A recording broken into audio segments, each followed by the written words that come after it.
வந்திருக்கும் பெரியோர்களுக்கும் சான்றோர்களுக்கும் மீண்டும் என்னுடைய வணக்கங்கள், மீண்டும் என்னுடைய நன்றிகள். கடைசியா ஒரே ஒரு விஷயம்,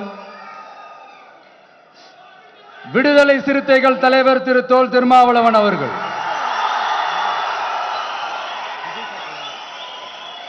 அவங்களால இன்னைக்கு வர முடியாம போச்சு.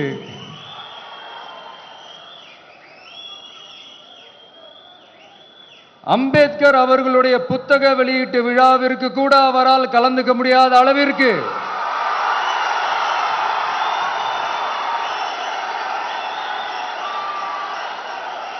கூட்டணி கட்சிகள் சார்ந்து எவ்வளவு பிரஷர் இருக்கும் என்று என்னால் யூகிக்க முடிந்தாலும் நான் இப்ப சொல்றேன், அவருடைய மனசு முழுக்க முழுக்க இன்னைக்கு நம்மளோட தான் இருக்கும். நன்றி, வணக்கம்.